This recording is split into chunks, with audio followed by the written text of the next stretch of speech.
What's up everyone, welcome back to my channel. So I need to talk about abandoned mines for a second because there's something about going underground that just hits different. These aren't like exploring an old building where you can see the exits. Once you're deep in a mine, you're in complete darkness, sometimes miles of tunnels, sometimes hundreds of feet below the surface. And the people who explore these places, they're not amateurs. We're talking about experienced urban explorers, professional surveyors, people who understand the risks and know what they're doing. But what I'm about to share with you are 3 encounters that went way beyond cave-ins or bad air. A videographer in Pennsylvania who went into an abandoned coal mine with professional equipment and documented something that shouldn't exist down there. An engineer in Nevada who was hired to survey an old silver mine and discovered why it was really abandoned. And 2 friends in Arizona who went into a copper mine together and only one came back out. Some names and exact locations have been changed because these sites are dangerous, and we're not trying to encourage anyone to go looking for them. But what happened in those tunnels, that's exactly as it was experienced. The thing about mines is they go deep, really deep, and sometimes what's down there has been waiting in the dark for a very long time. If this is your first time here, go ahead and subscribe. We cover true horror, the real stuff that actually happened. Hit that bell too so you don't miss what's coming next. Trust me, after hearing what happened in these mines, you'll never look at a tunnel entrance the same way.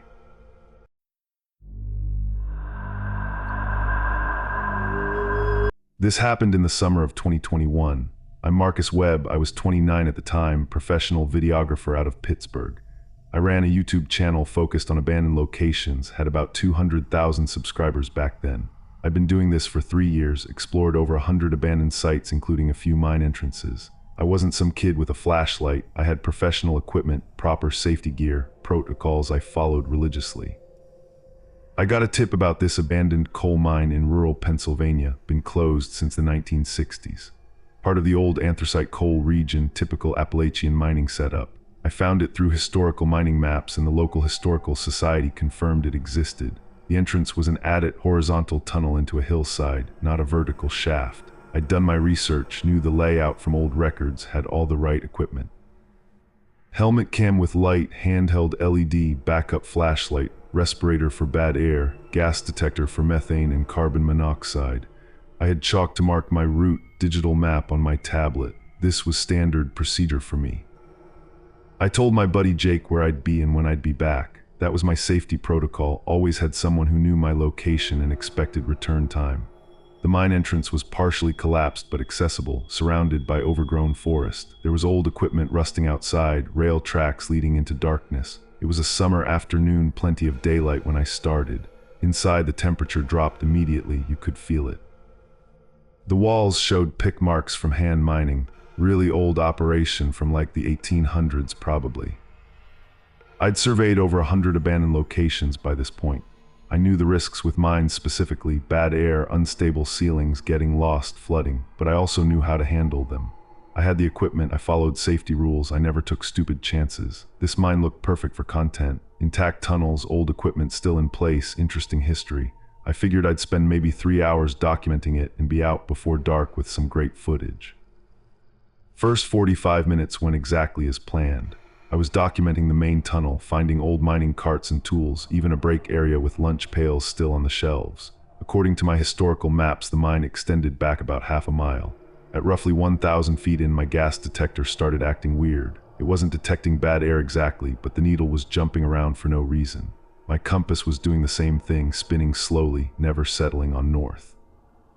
Then I hit this section where the temperature just dropped like crazy. I'm talking going from maybe 55 degrees to what felt like near freezing within 20 feet.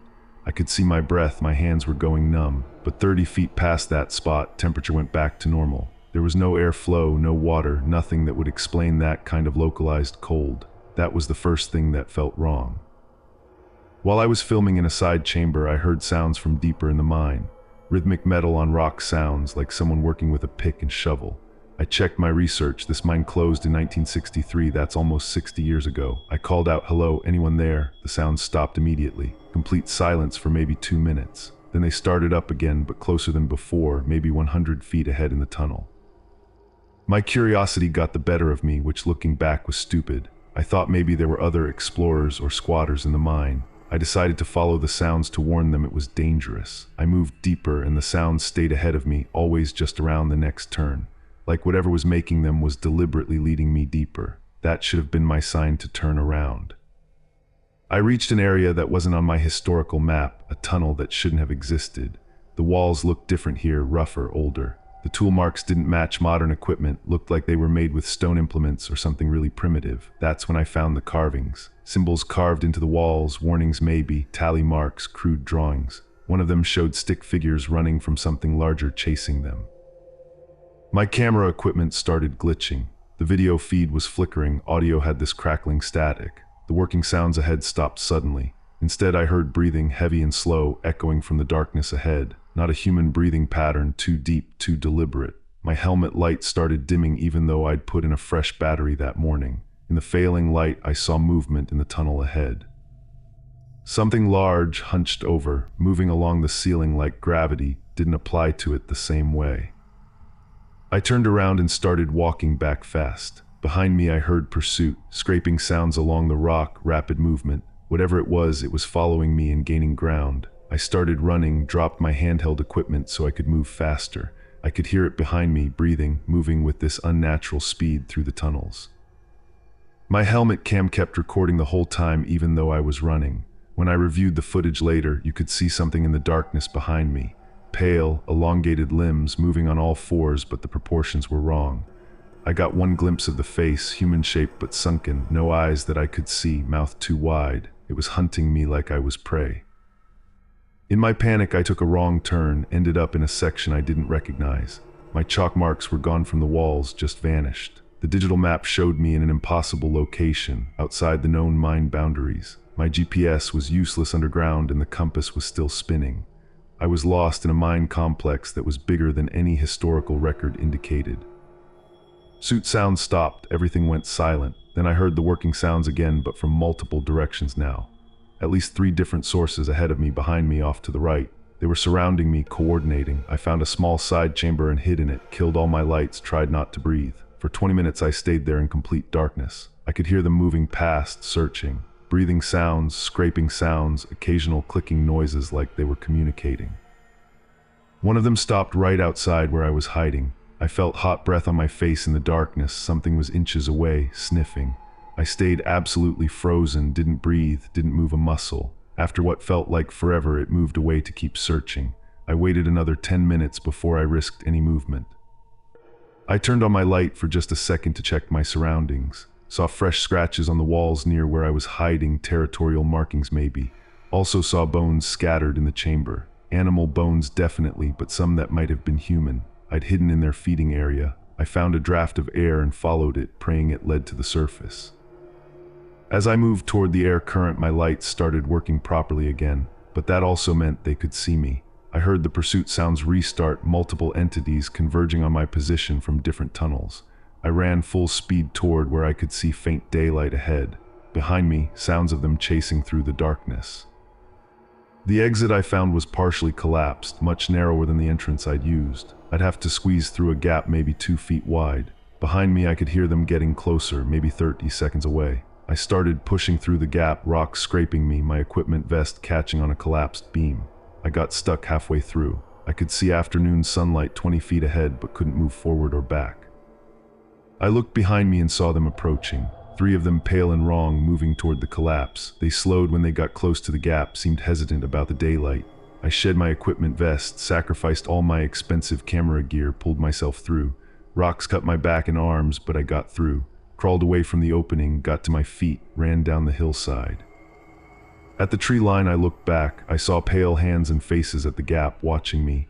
They stayed in the darkness, didn't come out into daylight, but they tracked my movement with their eyeless faces. I heard screaming from inside the mine, inhuman sounds of frustration. I made it to my car about a mile away, drove straight to the nearest town. Called Jake, who'd already contacted search and rescue because I was 3 hours overdue. I'd been underground for 8 hours, not the 3 I'd planned. Mine safety people went to check the entrance I described. They found it exactly as I said, recent disturbance, my abandoned equipment inside. But when they explored it, they only found a standard abandoned coal mine. Tunnels matched the historical maps, no extra passages, no carvings, no bones, nothing living there. My helmet cam footage was mostly corrupted, but they salvaged some frames. Technical analysis showed something in the tunnels with me in those frames. The experts couldn't identify what it was, looked partially human, but the biology didn't make sense. I never published that video. It was too disturbing and too unclear. I ended up hospitalized with severe cuts, dehydration, hypothermia. They did a psychological evaluation, said I had an extreme stress response, maybe hallucinated from bad air. But my gas detector logs showed normal readings the whole time. Something real happened down there, even if the official explanation was panic attack. I couldn't do abandoned location videos anymore. Every time I tried to go underground after that, I'd have panic attacks. I sold my YouTube channel to another creator, changed careers completely. Now I do corporate video work, nothing underground, nothing abandoned. I lost 40 pounds from the stress, had nightmares for months about being chased in darkness. I found other urban explorers online with similar experiences from mines across Appalachia. All of them described pale humanoid creatures living deep in old mines. Some reports went back to the 1800s, miners calling them tunnel ghouls or mine demons. Common pattern, eyeless faces, hunting in packs, territorial, avoided light, stayed deep underground. Old miners had stories about certain mines being cursed, places you didn't go even when there was still coal to get. The Pennsylvania mine I explored was sealed with concrete a month after my incident. State mining authority said it was due to unstable conditions, but I know the real reason. So do the locals, they've known for generations. Several other mines in that region got sealed around the same time. Nobody talks about why officially, but everybody knows.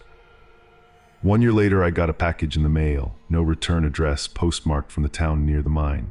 Inside was my handheld LED light, the one I dropped while running. It still worked, battery was somehow still charged after a year underground. Scratched into the metal casing was one of those symbols I'd seen carved in the tunnel walls. Someone or something had returned my equipment with a message. They know where I live, they're letting me know they remember me. I keep that light locked up, can't have it in my house. Sometimes late at night I think about those eyeless faces watching from the dark. I know if I ever go underground again, they'll be waiting for me. Some things live in the deep places, things that were there long before humans started digging, and they don't appreciate the intrusion.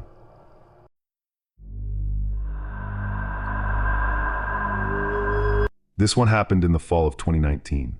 I'm Dr. Patricia Chen. I was 44 then, geological engineer and mine surveyor out of Reno. I've been doing this work for over 20 years, surveyed hundreds of abandoned mines across the western US. I have a PhD in mineral engineering. I know mine safety inside and out. This wasn't a hobby for me, this was my profession. I understood geology, structural integrity, all the hazards you deal with in old mines.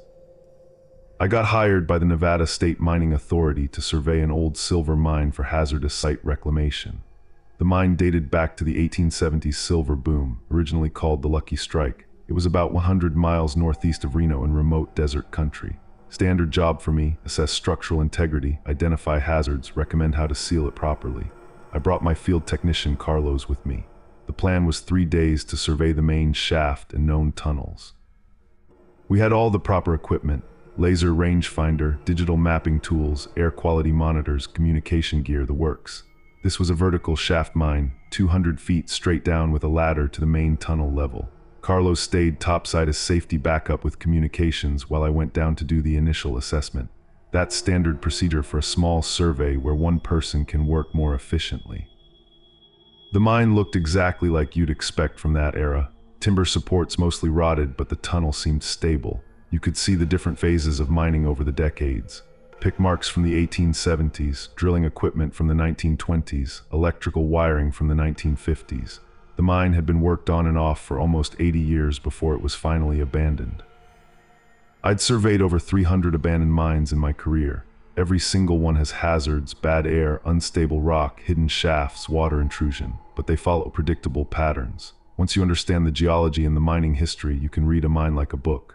The Lucky Strike looked completely standard, silver vein mining, following the ore typical techniques for that time period. I expected to spend 3 days mapping it, filing my report, nothing unusual. About 300 feet into my survey, I found something that wasn't in any historical record. A much older tunnel intersecting the 1870s mine. The tool marks were completely different, crude, ancient. This wasn't done with metal tools, these were stone implements. I have some archaeological training and I immediately recognized what I was looking at. Prehistoric mining, maybe Native American copper mining from thousands of years ago. But this was a silver mine and the tunnel went incredibly deep. I followed the old tunnel maybe 200 feet down at a sharp angle, found more evidence of ancient mining, stone hammers, bone tools scattered around, but there were also signs of habitation, not just mining. Living spaces carved into the rock, areas blackened from fires, pictographs on the walls. Someone had lived down here, not just mined. The pictographs were fascinating and disturbing. They showed human figures mining, carrying silver, but they also depicted something else. Large humanoid figures underground, bigger than the humans. The human figures were shown leaving offerings to these larger beings. The final set of drawings showed humans fleeing, mine entrances being sealed. There was a warning symbol repeated throughout, a hand with 6 fingers reaching out from darkness. My equipment started acting up in this ancient section. The laser rangefinder was giving impossible distance readings. GPS showed me miles away from where I actually was.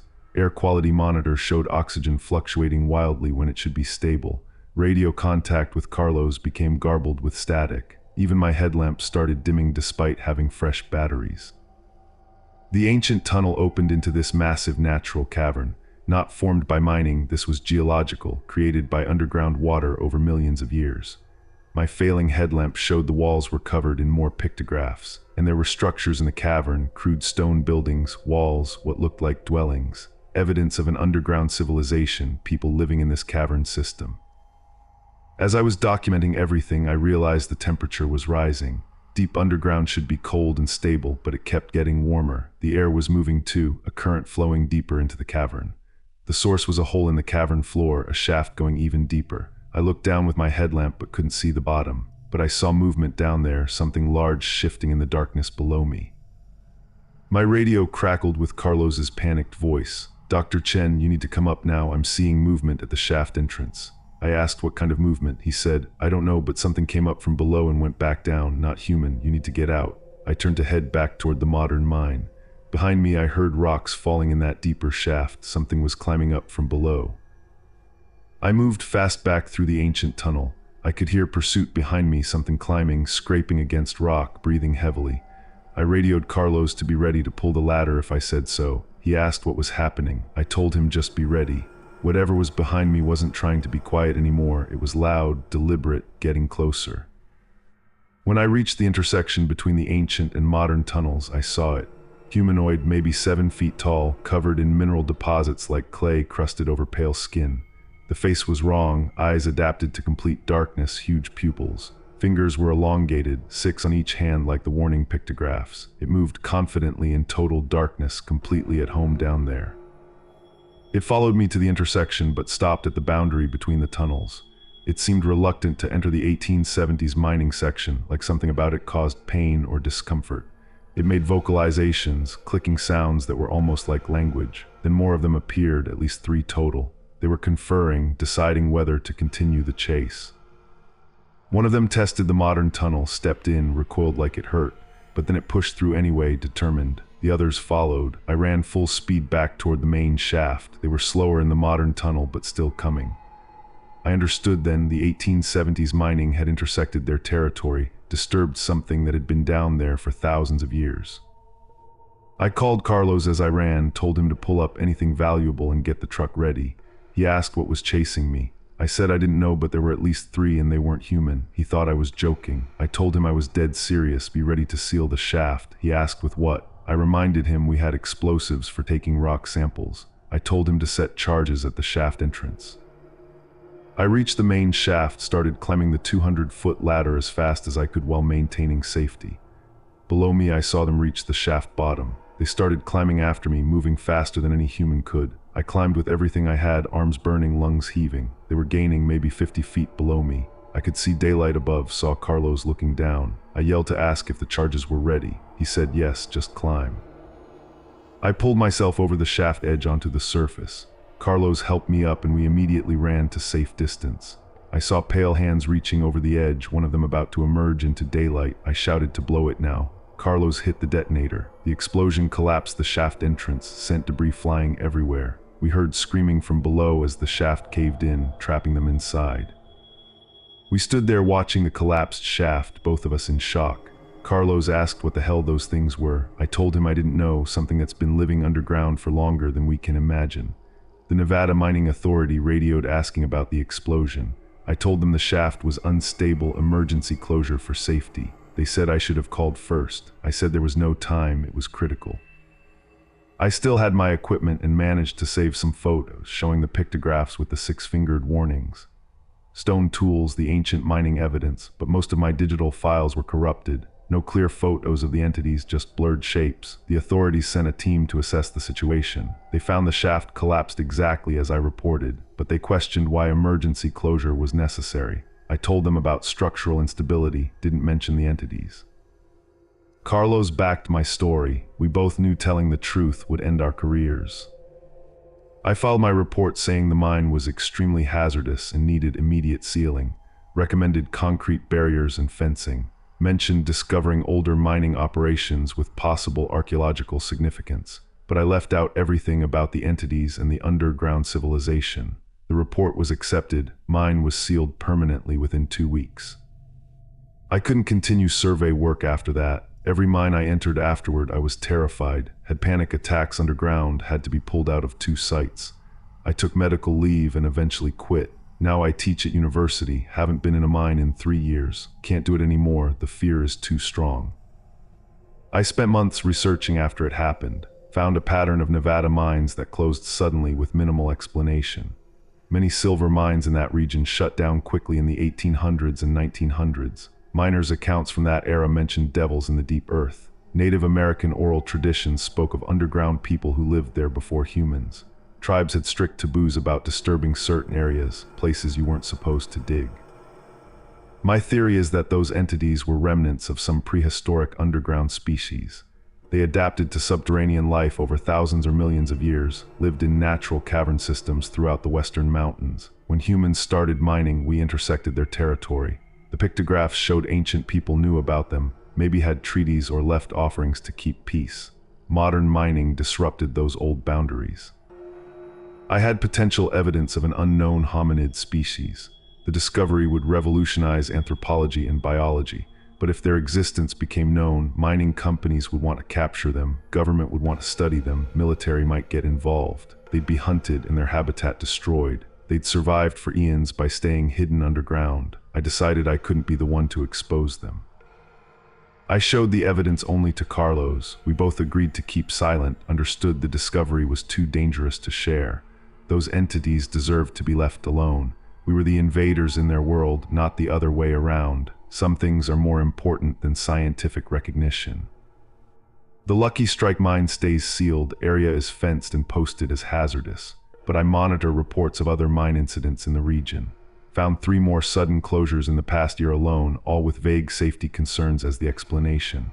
I know the real reason. Others in the mining industry know too. There's an unspoken agreement. Certain mines don't get reopened. Certain depths aren't explored. 6 months ago, I got an anonymous email with a photo attached. It showed one of the pictographs I'd seen in that cavern, but it was taken recently, not from my corrupted files. Someone else had been in that cavern after we sealed it, or the entities themselves had somehow sent it. The message was clear. They know who I am, what I saw, what I decided. They're aware I kept their secret. We have an understanding now. I leave them alone, they leave me alone.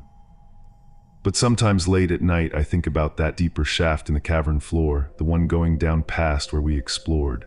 I think about how far it went, what might live at even greater depths. And I wonder if we really know anything about what's under our feet, in the darkness below, in places humans were never meant to go.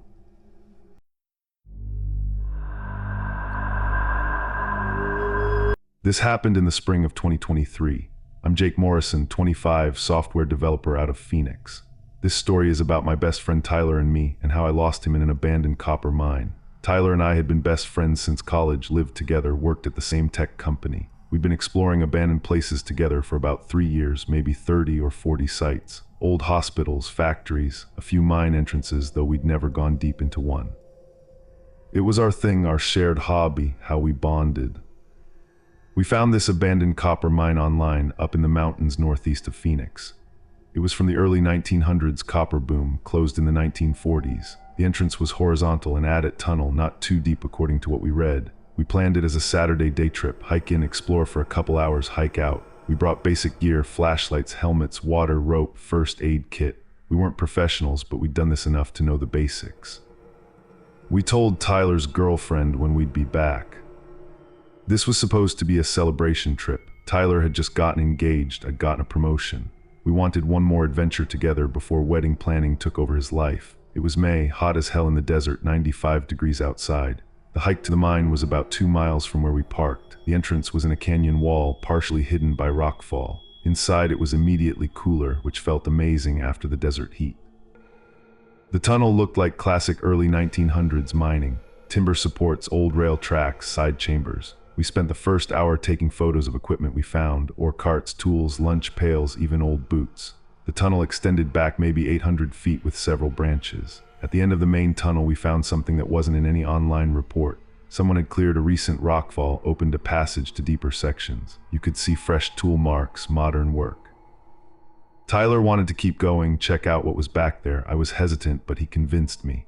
Come on man, we're here, let's see what's deeper. I agreed and we continued into the unexplored section. This part was older, different mining technique. The walls were rougher, tunnel was narrower, supports looked more primitive. We found evidence someone else had been exploring recently. Fresh footprints in the dust, a water bottle dated 2022, but we also found disturbing stuff.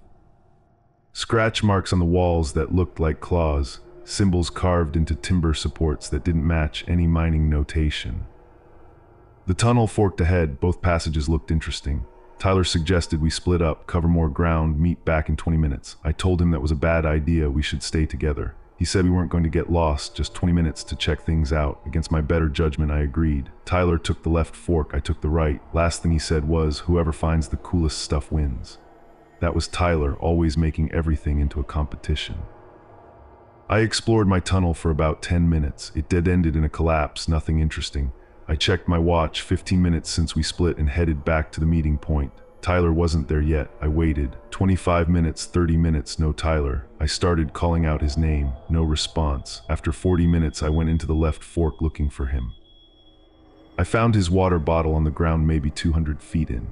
Tyler would never leave his water behind, especially not in a mine where you need to stay hydrated. I kept going deeper, calling his name, my voice echoing. Found his phone on the ground with a cracked screen. Battery still had charge. I looked at his last photo, taken just 6 minutes earlier. It showed the tunnel ahead and a puddle on the floor. In the reflection of the puddle, you could see something behind Tyler, something large and wrong. But in the actual tunnel in the photo, nothing was there, only visible in the reflection. I was yelling Tyler's name now, panicking. I heard sounds ahead, dragging sounds, something heavy being pulled. I followed and found marks on the floor, Tyler's footprints showing he'd been running, and other prints, bare feet but wrong size, wrong shape, too many toes. The trail led to a vertical shaft with a rusty ladder going down. There was blood on the ladder rungs, fresh blood. I knew I should go back and get help, but Tyler might be injured down there, might need immediate assistance. Minutes could mean the difference between life and death. I made a decision I'll regret forever. I started down the ladder into the shaft. It was maybe 50 feet deep, opening into an older section of the mine. The floor was flooded with ankle-deep water, rusty and smelling like minerals. More blood in the water, a clear trail leading deeper. I followed the blood trail through the flooded tunnel, calling for Tyler. My flashlight caught movement ahead in the water, something surfacing then diving, pale and fast. I thought maybe Tyler was swimming, but the movement was wrong. Then I saw it clearly. Humanoid but not human, pale skin adapted to darkness, emaciated, moving on all fours through the water. The face had no eyes, or they were completely black, I couldn't tell. It had something in its mouth, was dragging it through the water. I realized what it was dragging, Tyler. He was unconscious or dead, being pulled through the flooded tunnel. I yelled and started running through the water toward my best friend. The creature dropped Tyler and turned toward me. It made this shrieking sound that echoed, and multiple answers came back from other tunnels. There were more of them in these flooded sections. I reached Tyler and grabbed him, checked for a pulse. He was alive but unconscious, head bleeding badly. The creature was approaching again, others were emerging from side tunnels. I had to get Tyler back to the shaft, up the ladder to the surface. But Tyler weighed 180 pounds and I'm only 165. He was dead weight, completely limp. I tried lifting him, got maybe 10 feet before the creature attacked. It lunged at me, grabbed my leg. I felt teeth or claws cutting through my jeans. I kicked it in the face and it let go, but more were coming, maybe 5 or 6 moving through the water toward us. I couldn't carry Tyler and fight them off and climb that ladder. It was physically impossible. Tyler groaned, briefly conscious. He looked at me and said, "Go get help, leave me." I told him I wasn't leaving him. He said, "Can't carry me, save yourself, come back with help." I knew he was right, but I couldn't accept it. If I left him, these things would take him deeper into the mine, but he was also right that I couldn't physically carry him while they attacked me. My only option was to get to the surface fast, call for help, bring a professional rescue team. Maybe Tyler could hold on, maybe they'd wait. I made Tyler a promise I knew I might not keep. "I'm coming back, I swear, with help." He said, "I know, go now." I ran back toward the ladder through the water. The creatures were pursuing but hanging back, more focused on Tyler. I climbed the ladder as fast as I could, rungs breaking under my weight. I could hear Tyler screaming below as they closed in on him. That sound will haunt me for the rest of my life. I reached the upper tunnel and ran toward the entrance, called 911 while running, told them my friend was trapped in a mine, injured, needed help immediately. Gave them the coordinates. They said emergency services were on the way, but I needed to stay calm. I burst out of the mine into sunlight and collapsed. Behind me, I could still hear echoing screams from deep in the mine. A sheriff's deputy arrived in 20 minutes. I was hysterical, telling him we had to go in now. Tyler was down there, things were attacking him. The deputy said, "What mine? This site wasn't on their records." I didn't care, told him my friend was dying. He radioed for a mine rescue team, but they were 2 hours away minimum. I couldn't wait. I grabbed rope from his truck and started back toward the entrance. The deputy followed me, reluctant, but he could see I was going with or without him. We went back through the tunnels to the vertical shaft. When we got there, the ladder was broken. Several rungs had been torn completely away, impossible to descend safely. The deputy said we needed the mine rescue team with proper equipment. I said Tyler didn't have that kind of time. We used the deputy's rope to rappel down. The deputy stayed above, providing light and radio contact. I reached the flooded level. It was empty. No Tyler, no creatures, just water and darkness. The blood trail continued deeper into the tunnels. I followed it alone, the deputy shouting warnings from above. The tunnel descended further, water getting deeper, chest high. I found a chamber ahead with a pile of debris. Tyler's body was there, partially in the water. I pulled him up, checked for pulse. Nothing. He was cold, no pulse, no breathing. Tyler had been dead for maybe an hour, died while I went to get help. His injuries were massive, throat torn open, huge blood loss. I collapsed, holding my best friend's body, sobbing. The deputy was on the radio asking if I'd found him. I told him, yeah, Tyler was dead. Mine rescue arrived an hour later, brought Tyler's body to the surface. I was in shock, hypothermic from the water, injured from where the creature grabbed me. Medical examiner said cause of death was massive trauma from animal attack, but no animal in Arizona matched the bite and claw patterns. The deputy backed my story about things in the water. Search teams found no creatures, no evidence of anything living down there. Official report said animal attack, probably wild dogs that got into the mine somehow. My injuries were consistent with the story. No charges were filed against me. Ruled a tragic accident during illegal exploration, but I blamed myself completely. I should never have agreed to split up, should have refused to enter that unexplored section, should have fought harder, should have stayed with Tyler, should have died trying to save him instead of running. Tyler's family was devastated. His girlfriend blamed me directly, said I left him there to die. His parents tried to be understanding, but I could see the accusation in their eyes. The funeral was torture. I couldn't speak, couldn't explain, couldn't make them understand. I lost my best friend and his family turned away from me. I quit my job a month later, couldn't focus, couldn't function. Moved out of the apartment Tyler and I shared, couldn't stand being in his empty room. Developed severe claustrophobia, can't go in basements or underground parking. I'm in therapy 3 years later, still struggling with PTSD and survivor's guilt. I know what I saw in that mine was real. Those weren't wild dogs. They were something adapted to living in flooded mine sections, hunting anything that came down there. Tyler wasn't killed by animals. He was hunted and killed by creatures that live in the deep darkness. The mine was sealed immediately after the incident. State authorities said it was too hazardous. The real reason is they know what's down there and don't want anyone else going in. I found others online who have had encounters with similar things in abandoned mines across the Southwest.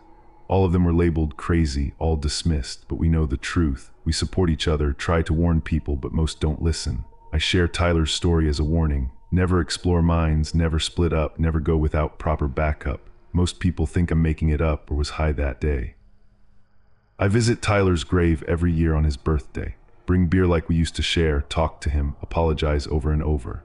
Last year I found something at his grave that made my blood run cold. A small pile of stones arranged in a pattern, the same pattern as those symbols carved in the mine supports. Either someone was taunting me or those creatures knew who Tyler was, knew where he was buried. They marked his grave to let me know they remember. I carry Tyler's photo everywhere. It's a reminder of what our curiosity cost. Sometimes I think about going back to that mine with explosives, sealing it properly so no one else dies there. But I know that wouldn't bring Tyler back, wouldn't erase my guilt. So I live with it, tell the story hoping to save someone else, knowing that Tyler died because he trusted me to keep him safe and I failed him in the worst way possible.